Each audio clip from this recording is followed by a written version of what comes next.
राधे राधे दोस्तों। हमारी आज की कहानी है लालची सुनार। पुराने समय की बात है। एक गांव में एक गरीब ब्राह्मण रहा करता था। वह इतना गरीब था कि अपनी बीवी और बच्चों के लिए 2 वक्त का खाना भी नहीं जुटा पाता था। अगर उसे कोई काम मिल जाता तो उसकी गरीबी दूर हो सकती थी, मगर लाख कोशिशों के बावजूद भी उसे कोई काम नहीं मिल पाया। उसने सोचा, मुझे इस गांव में कोई अच्छा काम नहीं मिलेगा। अगर मैं शहर चला जाऊं तो शायद मुझे कोई काम मिल जाए, लेकिन मेरी बीवी बच्चे मुझे शहर जाने में अवरोध उत्पन्न करेंगे। क्यों ना मैं उन्हें सोता छोड़कर घर से निकल जाऊं। और एक दिन ब्राह्मण अपनी बीवी बच्चों को सोता छोड़कर वह अपनी ज़रूरत का सामान लेकर शहर की तरफ चल दिया। चलते चलते वह एक जंगल में पहुंच गया। जंगल में भटकते भटकते प्यास से उसका बुरा हाल हो गया। वह सोचने लगा, अगर मुझे जल्दी ही पानी नहीं मिला तो प्यास के मारे इस जंगल में मेरे प्राण ही निकल जाएंगे। मुझे पानी की तलाश करनी चाहिए। काफ़ी तलाश के बाद उसे एक कुआं दिखाई दिया। वह कुएं के पास पहुंचा और अंदर झांक कर देखा तो वह आश्चर्यचकित रह गया। कुएं के अंदर शेर, बंदर, सांप और आदमी ये चारों पड़े हुए दिखाई दिए। तब उसने सोचा, ये चारों इस कुएं में कैसे गिर पड़े हैं। ब्राह्मण को कुएं में जागता देख शेर उससे बोला, ओ मूर्ख आदमी, कृपया करके मुझे इस कुएं से बाहर खींच लो। तुम्हें खींच लूँ ना बाबा ना, मैं तुम्हें बाहर नहीं निकालूंगा। अगर मैंने तुम्हें बाहर निकाल दिया तो क्या तुम मुझे मारकर नहीं खा जाओगे? भले आदमी, तुम बेकार ही मुझसे डर रहे हो। मैं खुद मुसीबत का मारा हूँ। मैं भला तुम्हें नुकसान कैसे पहुँचाऊँगा? शेर ने उसे विश्वास दिलाया। उसके विश्वास दिलाने पर ब्राह्मण ने सोचा, क्यों ना मैं इस शेर को कुएं से बाहर खींच लूँ। और परोपकार करना तो पुण्य का काम है। ब्राह्मण को सोच में पड़ा देखकर शेर ने कहा, मुझ पर दया करो बंधु। मैं तुमसे वादा करता हूँ कि मैं तुम्हें किसी तरह का नुकसान नहीं पहुँचाऊँगा। ठीक है भाई, मैं तुम्हें अभी कुएं से बाहर खींचता हूँ। ब्राह्मण शेर को कुएं से बाहर निकालने को तैयार हो गया। फिर ब्राह्मण ने झोले में से रस्सी निकाली और कुएं में डालकर शेर को बाहर खींच लिया। मैं तुम्हारा यह उपकार नहीं भूलूंगा भले आदमी। मैं पहाड़ी के उस पार रहता हूँ। अगर तुम कभी मुझसे मिलने आओगे तो मुझे खुशी होगी। हो सकता है मैं तुम्हारे किसी काम आ सकूँ। ठीक है, अगर अवसर मिला तो मैं तुम्हारे घर अवश्य आऊँगा। ठीक उसी समय कुएं के अंदर से बंदर की आवाज़ आई, ओ भले आदमी, मुझे भी इस कुएं से बाहर खींच लो। मुझ पर भी तुम्हारा बहुत बड़ा उपकार होगा। ओह, मैं तुम्हारी मदद भी अवश्य करूँगा भाई, ब्राह्मण ने कहा। और फिर उसने कुएं में रस्सी डाल दी। बंदर रस्सी के सहारे कुएं से बाहर आ गया। कुएं से बाहर आने के बाद वह बोला, धन्यवाद भले आदमी, मुझ पर तुम्हारा यह बहुत बड़ा एहसान है। इसमें एहसान की क्या बात है? मुसीबत के मारों की मदद करना ही इंसान का पहला फर्ज है। फिर मैं तो ब्राह्मण हूँ। तुम बहुत अच्छे हो ब्राह्मण देवता। वो जो पहाड़ी दिखाई दे रही है, मैं उसके पीछे रहता हूँ। कभी ज़रूरत पड़े तो आप मेरे घर अवश्य आना। ठीक है, कभी तुम्हारी ज़रूरत पड़ी तो अवश्य आऊँगा। तभी कुएं से सांप की आवाज़ सुनाई पड़ी, कृपया करके मुझे भी बचा लो ब्राह्मण देवता। तुम्हें ना बाबा ना, तुम तो सांप हो, कहीं मुझे डस लिया तो? क्या कोई अपने मददगार को डसता है? सांप ने अंदर से कहा, लेकिन मैं तुम पर यकीन नहीं कर सकता।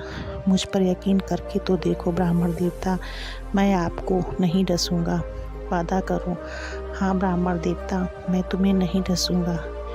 मेहरबानी करके मुझे कुएं से बाहर खींच लो। ठीक है, मैं तुम्हें अभी कुएं से बाहर खींचता हूँ। फिर ब्राह्मण ने कुएं में रस्सी डालकर सांप को भी कुएं से बाहर निकाल दिया। कुएं से बाहर आकर सांप बोला, इस मेहरबानी के लिए धन्यवाद बंधु। अगर तुम्हें कभी किसी मुसीबत का सामना करना पड़े तो मुझे पुकारना। तुम जहाँ भी होगे मैं स्वयं तुम्हारे पास चला आऊँगा। ठीक है, ऐसा मौका आया तो मैं तुम्हें ज़रूर याद करूँगा। तभी कुएं के अंदर से आदमी की याचना भरी आवाज़ सुनाई दी। मगर जैसे ही ब्राह्मण ने कुएं में रस्सी डालनी चाही तो शेर ने कहा, इस आदमी की जरा भी सहायता न करना। भले आदमी तुम्हारी बिरादरी का है, लेकिन है बुरा आदमी। बंदर भी शेर की बात का समर्थन करते हुए बोला, सहायता करोगे तो खुद को बड़ी मुसीबत में फंसा लोगे। फिर सांप भी बोल उठा, यह बड़ा कृतघ्न आदमी है, जो इसकी मदद करेगा वह उसी की जड़ काटेगा। वो समझ में नहीं आता मैं क्या करूं। फिर तीनों शेर, बंदर और सांप ने ब्राह्मण से विदा ली और वहां से चले गए। उनके चले जाने के बाद कुएं से एक बार फिर उस आदमी की आवाज़ आई, कृपा करके आप मेरी मदद करें बंधु। तुमने शेर, बंदर और सांप की जान बचाई है, मेरे भी प्राण बचाओ। मैं तुम्हारी बिरादरी का हूँ, माफ़ करना, तुम अच्छे आदमी नहीं हो, मैं तुम्हारी मदद नहीं कर सकता। तुम उन जानवरों की बातों में मत आओ मेरे भाई, और मेरी मदद करो। मैं तुम्हारी मदद हरगिज़ नहीं कर सकता। ब्राह्मण ने फिर उससे वही जवाब दिया। कुएं में पड़ा हुआ आदमी बहुत रोया, चिल्लाया और गिड़गिड़ाया। तो ब्राह्मण को उस पर दया आ गई। उसने कुएं से उसे भी बाहर निकाल लिया। बहुत बहुत धन्यवाद भाई, तुमने मुझ पर जो उपकार किया है उसे मैं 7 जन्मों तक भी नहीं भूलूंगा। इसमें उपकार की कोई बात नहीं है भाई, इंसान ही इंसान के काम आता है। लेकिन तुम कौन हो? उस आदमी ने अपना परिचय दिया। भाई, मैं एक गरीब सुनार हूँ, पास के ही शहर दुर्गापुर में रहता हूँ। मेरे योग्य कोई सेवा हो तो मेरे घर अवश्य आना। ठीक है भाई, यदि कोई मौका आया तो मैं अवश्य आऊँगा। फिर वह सुनार उससे विदा लेकर एक दिशा में चला गया। सुनार के चले जाने के बाद ब्राह्मण ने झोले से लोटा निकाला और कुएं से पानी खींचकर पिया और अपनी राह पर आगे बढ़ चला। फिर काफ़ी देर तक चलने के बाद वह एक नगर में पहुंचा। मैं शहर तो पहुंच गया, अब मुझे नौकरी की तलाश कर लेनी चाहिए। कुछ देर वह सोचता रहा। फिर वह एक सेठ की दुकान पर पहुंचा और उससे विनती की, क्या आप मुझे कोई काम दे सकते हैं सेठ जी? मैं पूरी मेहनत और ईमानदारी के साथ काम करूंगा। माफ़ करना भाई, मेरे पास कोई खाली जगह नहीं है, कोई दूसरा दरवाज़ा देखो, सेठ ने जवाब दिया। ब्राह्मण निराश हो वहाँ से लौट गया। उसके बाद उसने नौकरी के लिए काफ़ी दौड़ धूप की, लेकिन उसकी तकदीर ने उसका साथ नहीं दिया। वह सोच में पड़ गया, अब मैं अपने बीवी बच्चों के सामने क्या मुंह लेकर जाऊंगा? मुझ जैसे बदनसीब को आत्महत्या कर लेनी चाहिए। इस तरह हताश होकर ब्राह्मण आत्महत्या करने की सोचने लगा। लेकिन तभी उसे शेर, बंदर और सांप और सुनार के वचनों की याद आई और उसने सोचा, क्यों ना एक बार उन्हें भी आजमा कर देख लिया जाए, शायद वे मुझे गरीब की कुछ मदद कर दें। अतः वह आत्महत्या का विचार त्याग कर सबसे पहले बंदर के पास पहुंचा। बंदर ने दिल खोलकर उसका स्वागत किया। ब्राह्मण ने पेट भर भोजन कराने के बाद विदा ली तो बंदर बोला, आप कभी मेरे घर चले आना ब्राह्मण देव, यहाँ आपका हमेशा स्वागत होगा। धन्यवाद बंधु। फिर ब्राह्मण बंदर से बोला, मैं वनराज शेर से मिलना चाहता हूँ, क्या तुम मुझे उनसे मिलने की कोई सीधी राह बता सकती हो? हाँ, क्यों नहीं। तुम इस पहाड़ी के नीचे चले जाओ, पहाड़ी के पार तुम्हें सबसे पहले वनराज की गुफा मिलेगी। अच्छा बंधु, अब मुझे चलने की इजाज़त दो। भगवान आपकी यात्रा सफल करे ब्राह्मण देवता, बंदर ने कहा और ब्राह्मण को विदा दी। फिर ब्राह्मण बंदर के कथा अनुसार शेर की गुफा की ओर चल पड़ा। जब ब्राह्मण शेर के पास पहुंचा तो शेर की खुशी का उसका स्वागत करते हुए बोला, तुम्हें देखकर मुझे बहुत खुशी हुई मित्र, बोलो मैं तुम्हारी क्या सेवा कर सकता हूँ? मैं बहुत गरीब हूँ मित्र। फिर ब्राह्मण ने अपनी व्यथा सुनाकर बोला, अब मुझे कहीं से कुछ न धन मिल जाए तो मैं अपने घर लौट जाऊँ, वरना मेरे लिए आत्महत्या करने के सिवा कोई रास्ता नहीं रह जाएगा।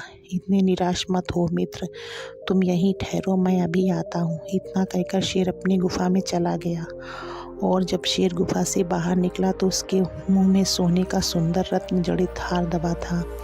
हार ब्राह्मण के सामने रखता हुआ शेर बोला, लो मित्र, इस हार को बेचना, तुम्हें अच्छे दाम मिल जाएंगे, तुम्हारी सारी गरीबी दूर हो जाएगी। धन्यवाद बंधु, तुमने सचमुच अपना वचन निभाया है। इतना कहकर ब्राह्मण ने हार उठाया, शेर से विदा ली और श्यामनगर की ओर चल पड़ा। वापस लौटते हुए ब्राह्मण का मन फूला न समा रहा था। आखिरकार मेरी यात्रा सफल हो गई। इस हार को अच्छे दामों में बेचकर घर लौट जाऊंगा। मुझे इसकी अच्छी कीमत मिल जाएगी। इस विचार के दिमाग में आते ही ब्राह्मण सोच में पड़ गया। अचानक उसे सुनार की याद आई। उसने सोचा, मैंने सुनार की जान बचाई थी, वह इस मामले मेरी सहायता अवश्य करेगा। दुर्गापुर पहुंचकर मैं सुनार से मिलूंगा। और ब्राह्मण ने मन ही मन सुनार की मदद लेने का निश्चय कर लिया। वह दुर्गापुर पहुंचते ही सीधा सुनार के पास पहुंचा। आओ मित्र, तुम्हें देखकर दिल खुशी से झूम उठा। कहो बंधु, कैसे आना हुआ? सुनार ने उसे देखकर कहा, मैं तुम्हारे पास एक ज़रूरी काम से आया हूँ। कहो, अगर मैं तुम्हारे किसी काम आ सका तो अपने आप को धन्य समझूंगा। मेरे पास एक हार है, मैं चाहता हूँ कि तुम उसे अच्छे दामों पर बिकवा दो। इतना कहकर ब्राह्मण ने अपनी जेब से हार निकालकर सुनार के हाथ में थमा दिया। उसने हार देखा। ओह, यह हार इस ब्राह्मण के पास कहाँ से आया? यह हार तो राजकुमार का है, जो शिकार पर जाने के बाद आज तक नहीं लौटा। सोचते हुए सुनार के मन में महाराज द्वारा घोषित इनाम का लोभ जाग उठा। अगले ही पल वह अपनत्व जताता हुआ बोला, बंधु, मैं तुम्हारी मदद अवश्य करूँगा। धन्यवाद बंधु, लेकिन इस बारे में किसी अच्छी जौहरी से राय लेना उचित समझता हूँ, ताकि तुम्हें अच्छे दाम मिल सके। कहकर सुनार ने हार अपनी जेब में रख लिया। फिर बाहर जाने के लिए तैयार होकर बोला, तुम कुछ देर यहीं आराम करो मित्र, मैं जौहरी से सलाह लेकर अभी आता हूँ। ठीक है मित्र, मैं यहीं बैठता हूँ। फिर सुनार अपनी पत्नी को बुलाकर बोला, ब्राह्मण देवता हमारे मेहमान हैं, तुम इन्हें भोजन कराओ, मैं जरा बाहर होकर आता हूँ। जैसी आपकी आज्ञा स्वामी। उसके बाद सुनार अपने घर से निकलकर सीधा राज दरबार में पहुँचा। प्रणाम महाराज, मैं आपसे एक विशेष काम से मिलने आया हूँ। महाराज उसे एकांत स्थान पर ले गए। तब सुनार राजा को हार सौंपते हुए बोला, यह वही हार है महाराज, जिसे राजकुमार के लिए स्वयं मैंने बनाया था। एक आदमी बेचने की नीयत से इसे मेरे पास लाया है। क्या? राजा का मुंह खुला का खुला रह गया। महाराज, उस आदमी को मैं अपने घर पर बिठाकर आया हूँ। कौन है यह शैतान जिसने मेरे बेटे की हत्या कर यह हार छीना है? राजा ने गुस्से से पागल होते हुए सेनापति को आदेश दिया, इस सुनार के घर जो आदमी है उसे इसी वक्त गिरफ्तार कर हमारे सामने पेश किया जाए। जैसी आपकी आज्ञा महाराज। सेनापति ने तुरंत कुछ सैनिक सुनार के घर भेज दिए। सैनिक ब्राह्मण को पकड़कर दरबार में ले आए। ब्राह्मण को देखते ही राजा ने आदेश दिया, यह दरिंदा हमारे राजकुमार का हत्यारा है सेनापति, इसे कारावास में डाल दिया जाए। जो आज्ञा महाराज। फिर सैनिकों ने ब्राह्मण को ले जाकर कारावास में डाल दिया। जब सैनिक वापस लौटने लगे तो ब्राह्मण कतार स्वर में सैनिकों से बोला, आखिर मुझे राजकुमार का हत्यारा क्यों ठहराया जा रहा है? भाई, मैं तो निर्दोष हूँ। अगर तुमने राजकुमार की हत्या नहीं की तो तुम्हारे पास राजकुमार का हार कहाँ से आया? जिस सुनार को तुम हार बेचना चाहते थे वह हार उसी सुनार ने राजकुमार के लिए बनाया था, इसलिए तुम पकड़ में आ गए। अब तुम नहीं बच सकते, राजा तुम्हें मौत की सज़ा देंगे। कहकर सैनिक वहाँ से लौट गए। सैनिकों के जाने के बाद वह सोचने लगा, सुनार ने तो मुझे बहुत बड़ी परेशानी में फंसा दिया है। अब मैं क्या करूं? इस नगर में तो मेरा कोई मददगार भी नहीं है। हे प्रभु, मेरी रक्षा करो। अगर मुझे फांसी हो गई तो मेरे बीवी बच्चों का क्या होगा? तभी अचानक ब्राह्मण को सांप के बच्चों का ख्याल आया। अगले ही पल सांप को याद किया और सांप उसके सामने प्रकट हो गया। कहो मित्र, मुझे कैसे याद किया? प्रकट होते ही सांप बोला, मैं बहुत बड़ी मुसीबत में फंस गया हूँ। राजा ने मुझे ज़बरदस्ती जेल में ठूस दिया है और एक ऐसे अपराध की सज़ा देने वाला है जो मैंने नहीं किया है। ओह, लेकिन ऐसा क्यों? तब ब्राह्मण ने शेर से हार प्राप्त करने से लेकर गिरफ्तार होने तक का सारा किस्सा सांप को सुना डाला और करुण स्वर में बोला, मुझे बचा लो बंधु। तुमने मुझसे कहा था कि मुसीबत के समय तुम मेरे काम आओगे। मेरी जान पर बनी है, मेरे लिए इससे बड़ी मुसीबत क्या होगी? मुझे कुछ सोचने दो मित्र।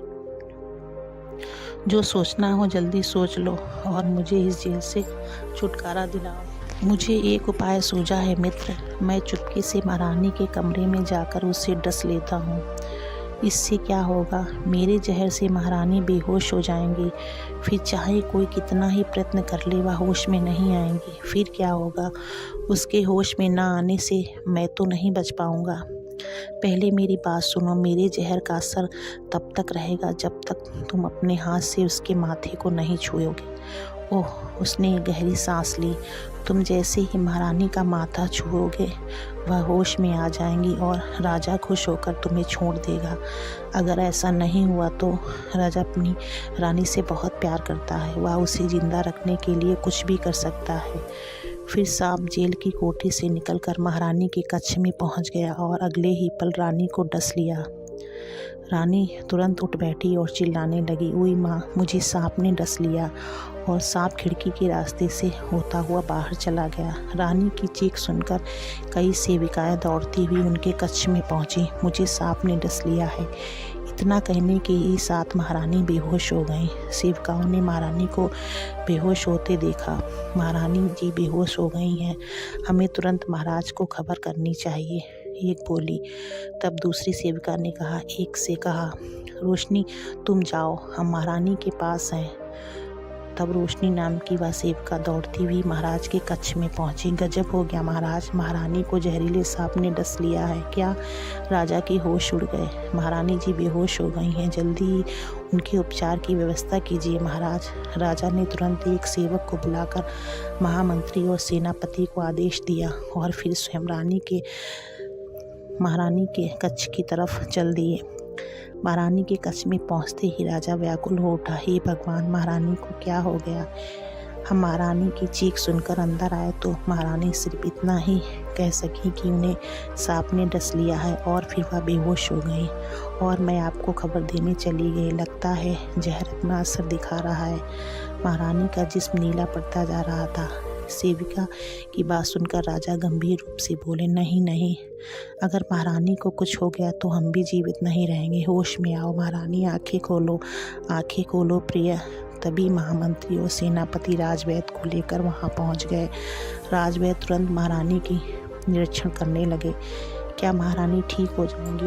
वैदराज जी, अभी कुछ नहीं कहा जा सकता महाराज, मैं पूरी कोशिश कर रहा हूँ। आप जल्दी महारानी की बेहोशी को दूर करें वैदराज, हम आपको मुँह मांगा इनाम देंगे। जी महाराज। फिर वैदराज ने महारानी को कई तरह की औषधियाँ दी लेकिन उनकी बेहोशी नहीं टूटी। तब वैदराज ने निराश होकर कहा, महारानी जी का उपचार मुझसे संभव नहीं हो सकेगा। महाराज, जिस सांप ने उसे डसा है वह बहुत जहरीला है, मेरी कोई औषधि काम नहीं कर पा रही है। फिर वैदराज ने दिलासा देते हुए कहा, निराश न होइए महाराज, अभी वक्त है, आप किसी अन्य वैद्य हकीम को बुला लें, शायद उसके पास अधिक तेज और बढ़िया औषधि हो। अगले ही पल महाराज ने महामंत्री को आदेश दिया, मंत्री जी फौरन एक ऐलान करवा दीजिए, जो भी रानी का उपचार कर उन्हें होश में लाएगा उसे मुँहमांगा इनाम दिया जाएगा। जो आज्ञा महाराज। महाराज की आज्ञा का पालन करते हुए महामंत्री फौरन बाहर चले गए। राजा के आदेश का ऐलान होते ही देश विदेश के वैद्य हकीम वहां इकट्ठा हो गए। महारानी को तरह तरह की औषधियाँ दी गईं लेकिन कोई लाभ नहीं हुआ। महारानी की बेहोशी बनी रही। हम लोग महारानी का उपचार करने में असमर्थ हैं राजन, हम सभी तरह की औषधियाँ दे चुके हैं, अब तो केवल भगवान ही मालिक है। वैद्य हकीम को निराशापूर्ण उत्तर सुनकर राजा का दिल टूट गया। वे मन ही मन गम में घुलने लगे। हे भगवान, महारानी पर एक ऐसी बेहोशी छाई है। उधर जेल की कोठरी में कैद ब्राह्मण ने राजा का ऐलान सुना तो उसने पहरेदार से कहा, मुझे महाराज के पास ले चलो, मैं महारानी जी की बेहोशी दूर कर सकता हूँ। जब अच्छे वैद्य हकीम भी उनकी बेहोशी दूर नहीं कर सके तो तुम एक हत्यारे होकर उनकी बेहोशी क्या दूर करोगे? ब्राह्मण ने विनती की, आप एक बार मुझे महाराज के पास ले चलो, मैं अपने कथन को सत्य सिद्ध कर दिखा दूंगा। ले चलने में क्या हर्ज है, इसे भी आजमा लेने दो, एक पहरेदार ने कहा। ऐसा सोचकर वह पहरेदार बोला, ठीक है, मैं पहले महाराज से पूछ लूँ, तब तुम्हें वहाँ ले चलूँगा। ठीक है भाई, जैसी तुम्हारी मर्जी। तब वह पहरेदार राजा के पास आकर बोला, महाराज की जय हो। जेल में कैद ब्राह्मण महारानी जी की बेहोशी दूर करने का दावा कर रहा है। अगर आपकी आज्ञा हो तो उसे यहाँ ले आऊँ महाराज। उसे शीघ्र यहाँ लेकर आओ। राजा ने फौरन कहा। पहरेदार तुरंत वापस लौट गया। फिर कुछ समय बाद पहरेदार ने ब्राह्मण को राजा के सामने पेश किया। प्रणाम महाराज, मेरी विनती है कि मुझे महारानी जी की बेहोशी दूर करने का अवसर दिया जाए। तुम्हें अवसर अवश्य दिया जाएगा ब्राह्मण, परंतु यदि तुम महारानी को होश में ना ला सके तो हम तत्काल तुम्हारा सिर धड़ से अलग करवा देंगे। मुझे मंजूर है महाराज। ब्राह्मण के विश्वास दिलाने पर महाराज तैयार हो गए। तो फिर आओ मेरे साथ, चलिए महाराज। फिर राजा ब्राह्मण को महारानी के शयन कक्ष में ले गए। ब्राह्मण ने धीरे से अपना हाथ महारानी के माथे पर रख दिया। अगले ही पल महारानी बिस्तर पर उठ बैठी। उनके जिस्म का नीलापन गायब हो गया तथा चेहरा पहले की तरह दमकने लगा। महारानी चकित स्वर में बोली, महाराज आप, मुझे तो सांप ने डस लिया था, फिर मैं जीवित कैसे हूँ? महारानी, आप इस ब्राह्मण की कृपा से जीवित हुई हैं। फिर महाराज ने रानी के जीवित होने की खुशी में ब्राह्मण को क्षमा कर दिया और उससे उसकी असलियत पूछी। ब्राह्मण ने सभी बातें स्पष्ट रूप से बता दी। उसकी बातें सुनकर राजा ने उसे पुरस्कार दिया और सुनार को बुलवाकर कैद में डाल दिया। इस कहानी से हमें यह शिक्षा मिलती है, लालची व्यक्ति का कभी भरोसा न करना चाहिए। लालची इंसान सदा लालच के लोभ में दगा देने को तैयार रहता है, बेशक किसी ने उसकी जान ही क्यों न बचाई हो। ब्राह्मण ने शेर, सांप और बंदर से सहायता पाई, परंतु अपने ही मनुष्य जाति के व्यक्ति से दगा पाई। यदि सांप ने उसकी सहायता न की होती तो राजकुमार की हत्या के संदेह में अपने प्राणों से उसे हाथ धोना पड़ता। अगर आपको हमारी वीडियो अच्छी लगी तो वीडियो को लाइक करें, शेयर करें। चैनल पर नए हो तो प्लीज़ चैनल को सब्सक्राइब करें।